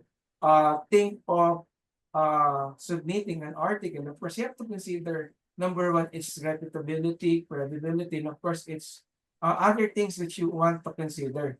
Another, of course, when we select the right journal, we have to consider, of course, the criteria for the journal selection. Number one, of course, its relevance. You should be able to know the alignment of your topic. That's number one thing that you have to consider. For example, if I'm going to submit my article, what's the reason why my article is being rejected? Of course, maybe it's not the tone of the writing. Maybe it's on the alignment. It's on the scope. So we have to check. Later, I'm going to show to you that it's very important that the relevance and alignment of your topic should be meet the requirement of the journal itself. Number one, you have to check the high impact factor. Ways to check it is, of course, don't be lured around with the impact factor which is being paid. Just like what we are doing in my journal right now, we prefer impact factor that will be coming, of course, based on their indexing. For example, coming from Google Scholar, in our own database from Philippine e-journals, they have their own citations that can create a bibliometrics which can give impact factor, of course, on the part of the journal that will increase the visibility of the standards which is being set by other international standard group in terms of publication. And another, the turnaround time, it's very important that for us, for example, if you are a new researcher, a newbie in publication, it's very important to know, to be more aware of what's in and what's on in terms of publication. For example, me as a startup writer, I want to submit an article on a journal. So you should be aware of the following requirements. So consider its visibility, that's number one. Another, you should be able to know if they are really true in terms of the indexing. So a lot of journals, sometimes they tend to say that they are indexed in Scopus, but later you will be able to find out that they are not indexed in Scopus. So you have to check its requirements in terms of the indexing, the visibility, the viability, everything. You should be able to check. Another, the turnaround time is that the maximum number of days of publication, sometimes it will take, for example, in my journal, it will take 1 month for the review process. It depends on how it will undergo the rigorous peer review process. In other leading publishers, just like in in a highly recognized publisher, sometimes it will take months. Later, I will be showing you some of my accepted articles in a Scopus-Index, which is book chapters and journals, which sometimes it took 6 months, even 1 year, before it will be accepted. A couple of times it will be revised. So those are the turnaround times that it's very important. In one of my formula, one of my techniques is, of course, patience. That's number one. Of course, it's very important to do those things. So it's okay on my part, even it will take time before it will be accepted and it will be published. Remember that those are the criteria for journal selection. Another, if don't build your around that. Sometimes there are some publishers and journal that they will market that you will be able to publish an article in a matter of 15 days to be indexed in Scopus. Guys, don't believe on that, because once the article is being published, for example, today, it will be indexed in a couple of months. Just like what in some of my articles in one of the reputable publisher. For example, it was being published last month. It will take 1 month or 2 months to be indexed, to be visible in Scopus. That's the protocol. In Web of Science, it will take 1 year to be searchable in their database. So those are the things that we would be able to see in terms of the criteria for selecting a journal. Of course, it's visibility, it's their turnaround, it's their responsiveness, and of course, you should be able to check if they're really fraud. I mean, if they really belong to a predator activities, you should be able to check all those things. And another, using tools for selection, for example, the Scopus source list, checking the journal indexing. Of course, if you can use, of course, the SJR or other finder that could be able to check the credibility of the journal, you should be able to check that, because some of my friends, they told me that they have experienced a lot of predatory activities. For example, they already paid around an amount of 50,000 for their publication, but try to find out that they have been lured by that publisher. So you have to check it based on the Scopus source list or other database that could be able to double check if the journal or publisher is still active, being part of the database of the Scopus. Also, this is the SJR or the database, which is similar to Google Scholar. So this is very important because you would be able to get its analytics, its citations, so that could be able to check the H index or the I index, which means that if that journal or is still active, you would be able to see its criterion based on of its analysis. It's very important to check its analysis based on indexing and its reputability. For example, the sources in Scopus, you have to check on this if they are still active in the number of frequency of publications that they have published in a year or in a quarter. It depends on their frequency, whether they do it monthly, quarterly, or semi-annual. It depends on their turnaround time. So you have to check if the journal, they will publish that quarterly, year, sometimes semi-annual or monthly. It depends. So you should be able to check on that. So those are the things that we have to consider, that if you want to make it sure that that journal or publisher is still active or really connected with the Scopus, you can check the sources in the Scopus. So it's very easy. You can just key in the name of the publisher, the subject area. You would be able to see if they are really visible in the Scopus database. So that's number one rule that you could be able to check and validate. It's a matter of how you will be able to know, to be aware that we are not being lured by other publishers, because sometimes there's a lot of good marketing that they will be able to tell you that we will be able to publish your articles in a couple of days, 15 days, fast processing. So don't believe in that. You have to double check, guys, from time to time. Another, for example, in Philippine Journal, we have this one, this citation matrix that could be able to be one of the best databases in one of the abstracting or sources in the Philippines. So Another part is understand the journal's requirement. It's very important to adhere strictly to the format, length, and style. Because if you're going to submit an article which doesn't correspond on the requirement of the journal, definitely your paper will be declined. That is based on my experience. And the types of papers which can be accepted is either an article, a book chapter, or a case study. It depends. On one of my experiences in a highly indexed publisher, I've experienced on how I could be able to write book chapter, which is a combination with a case study. So it depends on the perception of the editor, especially its language proficiency. So there's some cases that the requirement, of course, of the standards of the journal, you will be able to expect that your manuscript will be well written, grammatically correct manuscript, or sometimes the one of the requirement is for you to check it by a grammarian, or it could be run by a software, by Grammarly or other things that can fix your the tone of your writings. It's very important to adhere with the standards of the journal requirements, because that is one part of the requirement in terms of standardization when we are talking about Scopus indexing, because they're really strict in terms of submission, in terms of standards, everything.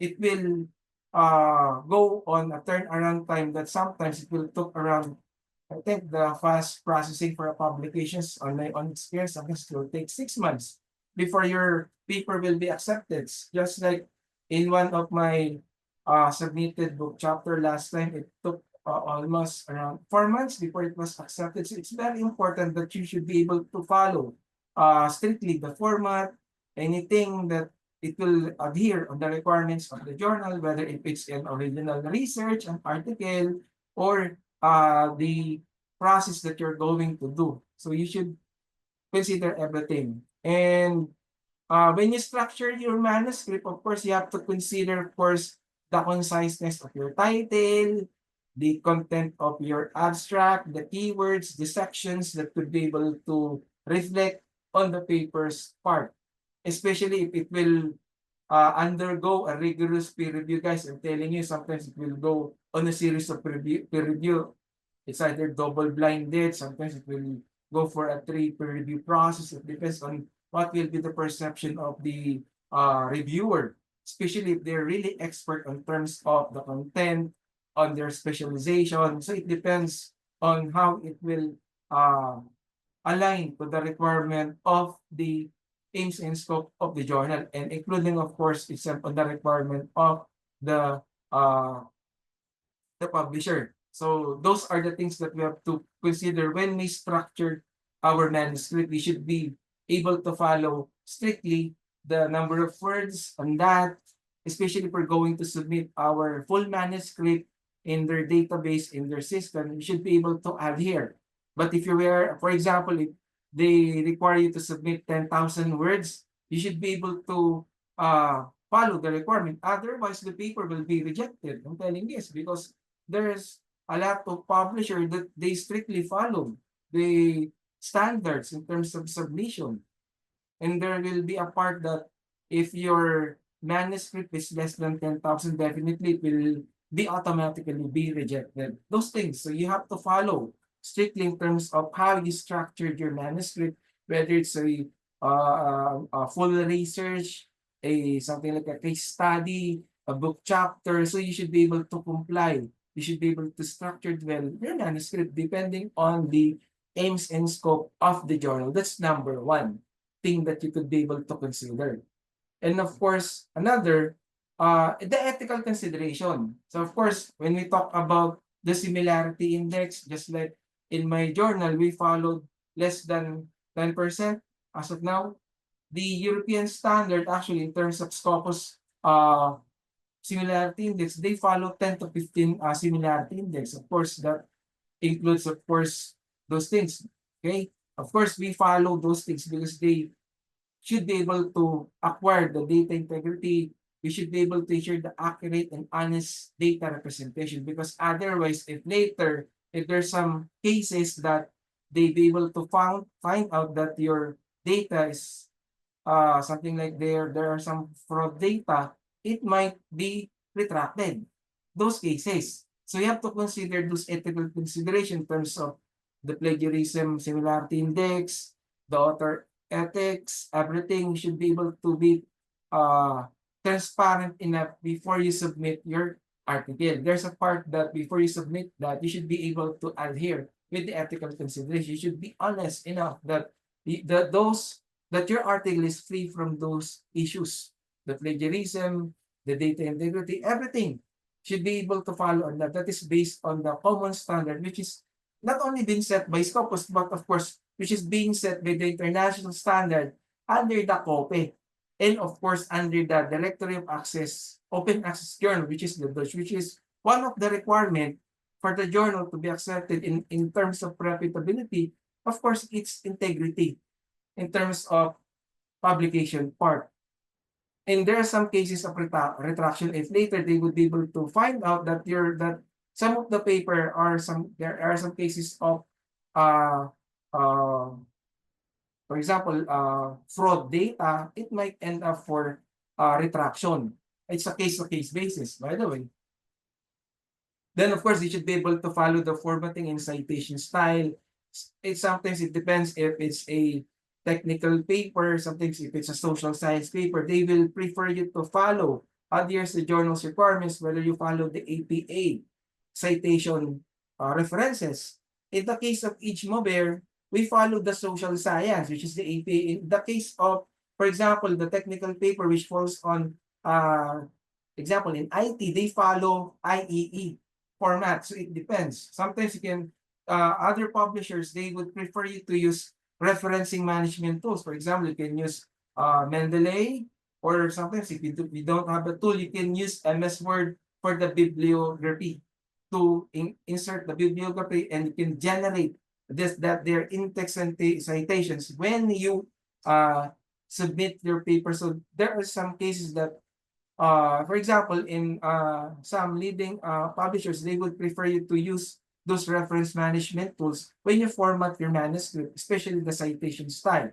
So those are the things that you could be able to check in terms of check citation requirements, in-text citations, in bibliography format. And just like in EMBA, one of our requirement, of course, is the citation requirements. Sometimes we prefer author to cite from Scopus database because it will help, of course, on the side of the journal, and it will be able to increase the visibility of the paper in terms of its citation referencing part. And another, the proofreading in language quality is very important.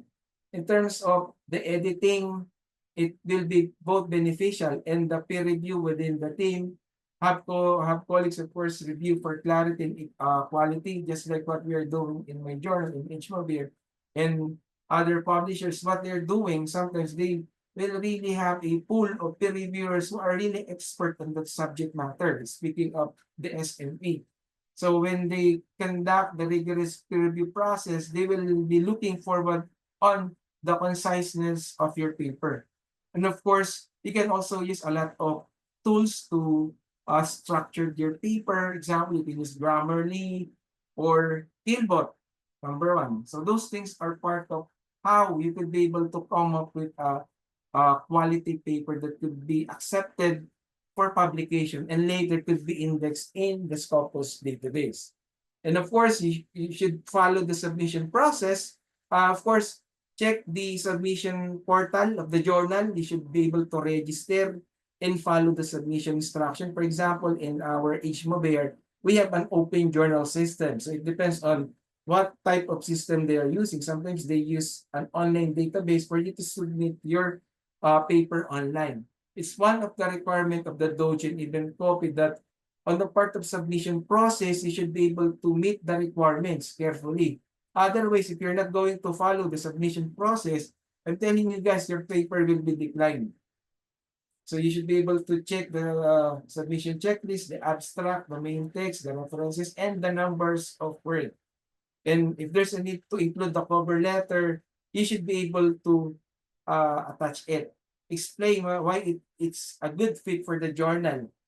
its conciseness, on how it will fit the requirement, and you should be able to declare the originality and any potential conflicts of interest. That's what we are looking for upon submission of your article. It's very important, especially for a Scopus-Indexed journal. Just like what we have in the EMBA, where we have the submission guidance, the process using the open journal system. We have the following that you should be able to prepare during the submission process on the part of the future science or in our journal. It's very important that it will be able to reflect the credibility and the reputability of the publication process of the journal. It will really adhere. So I always reminding, of course, a lot of our authors that it will take the peer review process will take time. So with the technique there, it should be able to wait.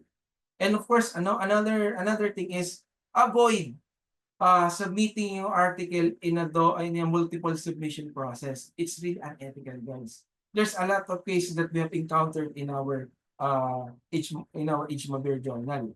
Later, we have found out that the article was already been published. A lot of those things we talk to our authors, that we remind them that those are unethical practices. So you should be careful that before you submit your article in a highly reputable journal, be sure that you will only submit your paper once. Do not submit that in a multiple process, because it's really unethical. It's according to the copy standards. So you should be able to adhere with the guidelines which is being set by the publisher. I hope you will get my point. There's a lot of authors, sometimes they do not they are not aware of those process. And I think those are the international standards which is being said that you can only submit once, but don't submit it twice.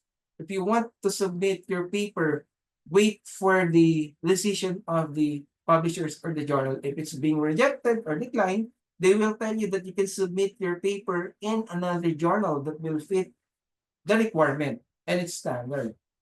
Okay, guys, so don't do things which is really unethical process. Then, of course, responding to reviewers, it depends on how it will be accepted with minor revisions, with major revisions, reject and resubmit or rejected, and how you will be able to respond to feedback. It's normal for us authors. If you're going to submit, for example, your thesis, and I know it's one of the requirement of the CHED guidelines, that I know in some of the graduate school right now, they are requiring us students to submit in reputable journal. So we should be able to respond on the feedback based on the standard of the journal. Politely, we have to address that point by point. Of course, it depends on how you will be able to address it carefully, just like these examples that I have encountered in one of my submitted articles. It took a lot of review. From round 1, round 3, I think this last part, it will be accepted. So it depends on how it will be processed. And another, for example, in one of my submitted book chapter, I submitted this one last April, and last November 5, it was already be accepted to be published. And maybe by December of January, it will be reflected in the Scopus database. Okay, so this is the common things that we should be able to be mindful enough that once you have submitted your paper, you have to consider all the revisions needed based on the requirement on the journal, of course, and based on the perception and analysis of the experts or reviewers that gave verdict on your paper. Just like what I've experienced, I think it took me a lot of revisions before it was been accepted finally. So it's normal. Okay? And there's a lot of things that you could be able to check. Sorry, excuse me. Sometimes after your acceptance, you have to go under some process like proofreading and final approval before it will be published, copyright agreement, the promotion of your published work, especially if it will be kept in a repository in ResearchGate and other institutional repositories. So we have to consider those things. So it's very important that those are the post-acceptance steps that you want to follow. It depends on the the requirement of yourself. Some common pitfalls and how to avoid them. Of course, ignoring journal scope, which is I have mentioned a while ago, which might be able to lead automatic rejection. For example, the aims and scope of the journal. If you feel that you have overlooked the requirement, technically your paper will be rejected. And of course, if you have a poor quality output of your paper, it weakens the credibility. Of course, your paper will be rejected again. So failure to follow the guidelines will result to rejection. So if you want to have a quality output, just like what I mentioned a while ago, you have to consider that you should be able to diversely enough to write your paper and come up with a new topic that it might be able to get an impact on the community itself. And of course, those things, okay? Some common pitfalls, of course, inadequate peer review, quality feedback that will be able to strengthen your paper. It's normal that your paper will undergo rigorous, just like what I've experienced. Sometimes it will have around of 5 reviews. It depends. 6 reviews until they will be able to accept. It's normal, guys. Sometimes the longer the better, because it's how they do the process rigorously. And that's one of the requirement on how you will be able to accept and to be indexed in the database in Scopus. So I'm telling you guys, don't believe with some marketing strategy that they will be able to lure you around, that they will be able to publish your papers in 15 days in a Scopus. Don't believe in that. I'm telling you, sometimes it will lead to turnaround time of, it depends on the quality of peer review process. Sometimes it will lead to 6 months, even a year, until it will be accepted for publication. And after that, after the publication date, you have to wait for a couple of months before it will reflect on the Scopus database. That's the actual reality on what is happening on the part of the Scopus database publication. Even in the Web of Science, you have to wait for 1 year before it will be reflected. So of course, promoting of your research, it will increase visibility. It will also help you to gauge your paper to be indexed immediately in the Scopus.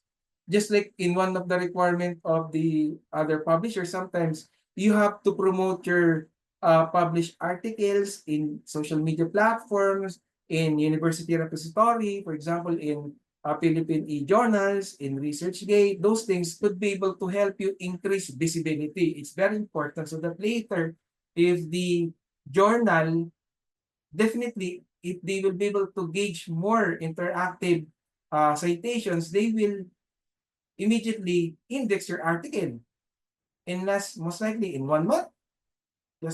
Just like on what in one of my experiences.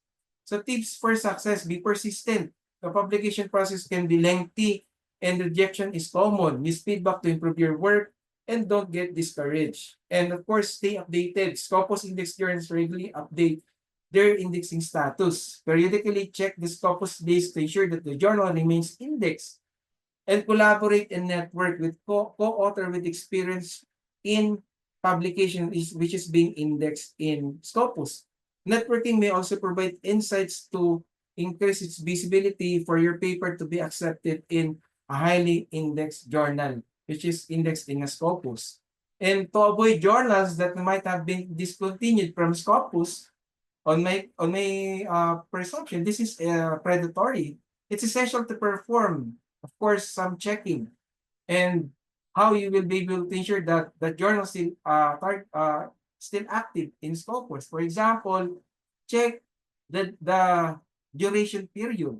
That's number 1. In the documents or article which is being uploaded in the databases. So you should be able to check using the source of the Scopus database.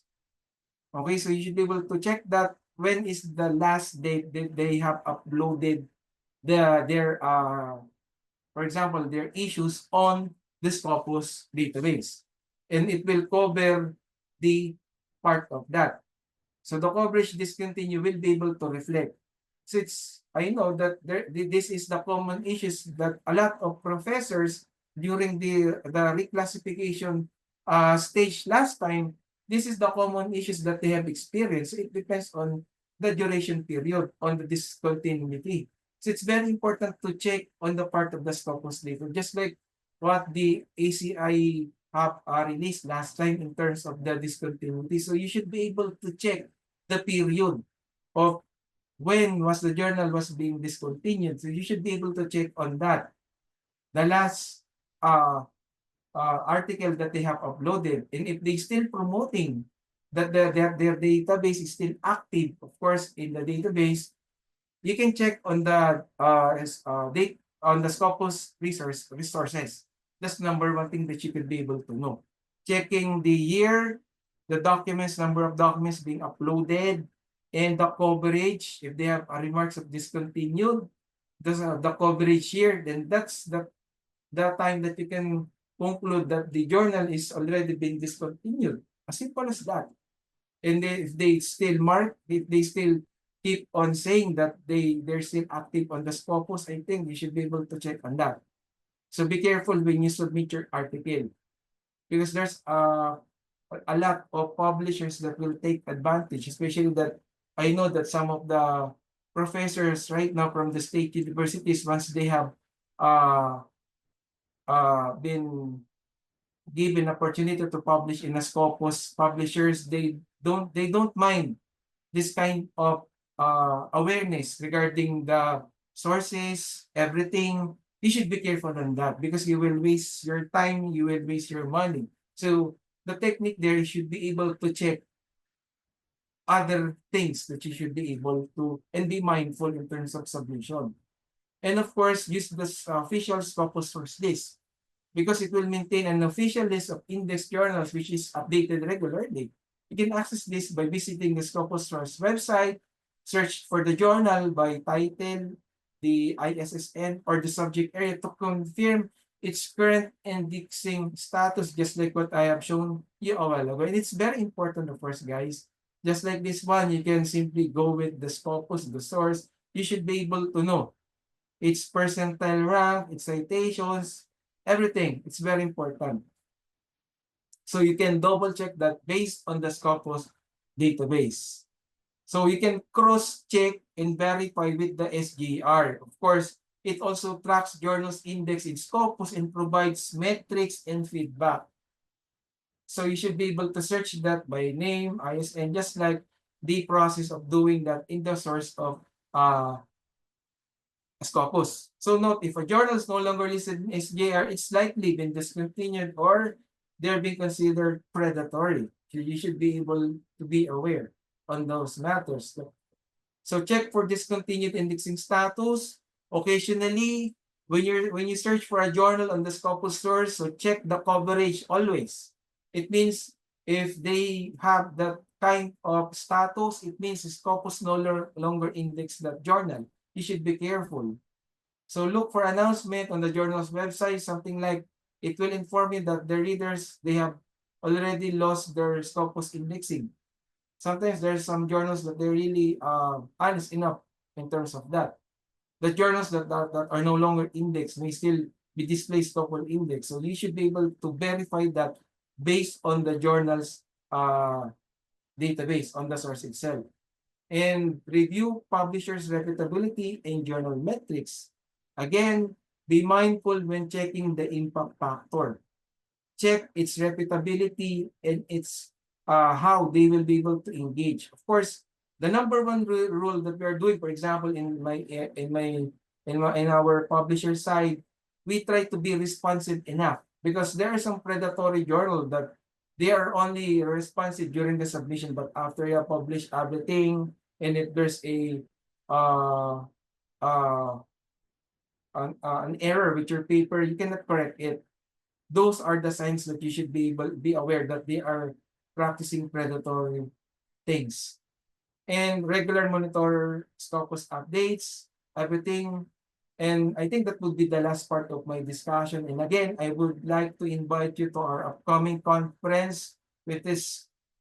This is indexed in the Web of Science, and some of our journals here partnered our Scopus-Indexed database. So again, thank you for attending in our prelude conference, and I hope that we will be able to see you in our upcoming conference this coming December 14 to 15, which will be indexed in the Web of Science. So once again, thank you for attending this preload webinar, and that would be all on my part. If you have some questions, feel free to send some questions which you would like to ask through email, maybe through my team.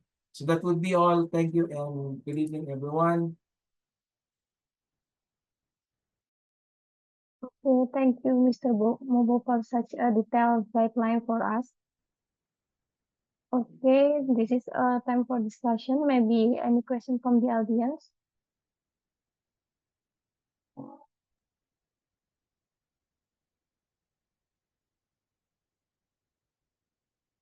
Okay, for the audience, if you want to ask, you can write in the chat room, or you can directly to raise your hand and speak directly to Mr. Mobo.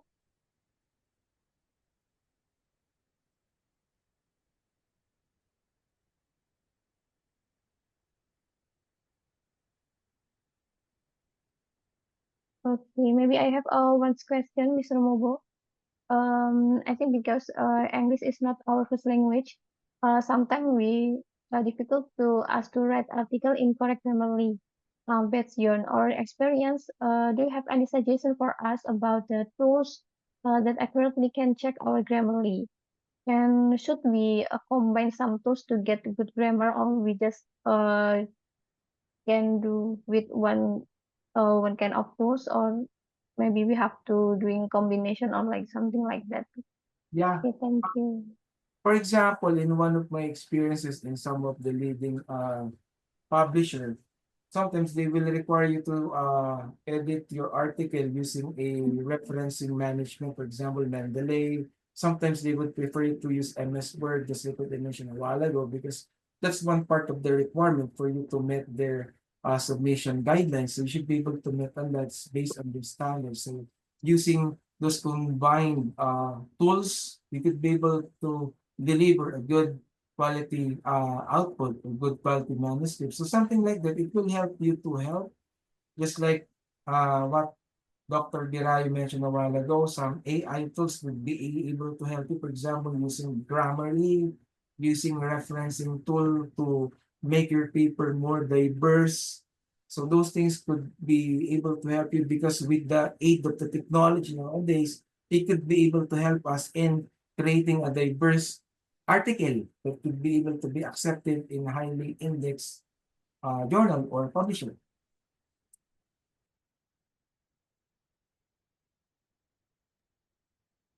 Okay, thank you, sir. Maybe any question from the audience before we close the session of the webinar?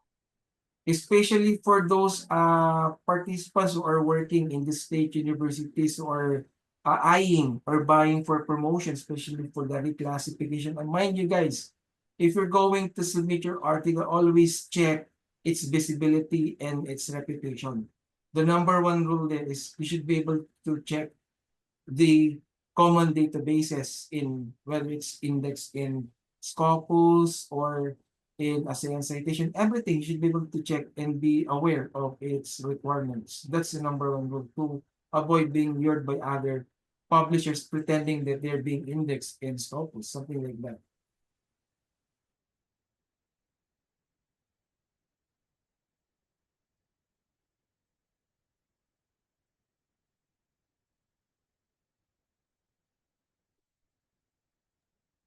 Okay, maybe if there isn't any question, I will post this webinar tonight.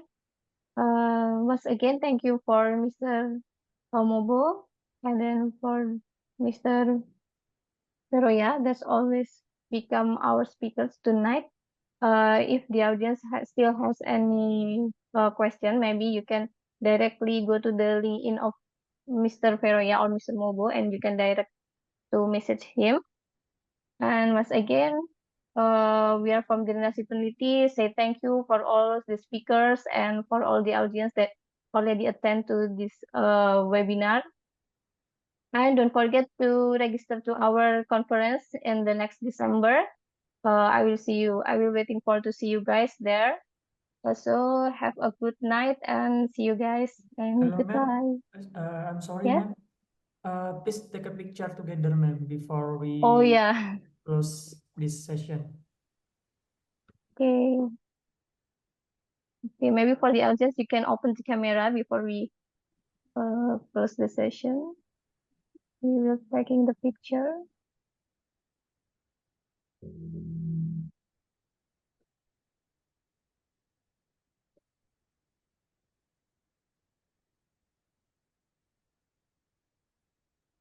All right. Maybe Yeah. is there anyone to open the camera again? We will wait for a moment.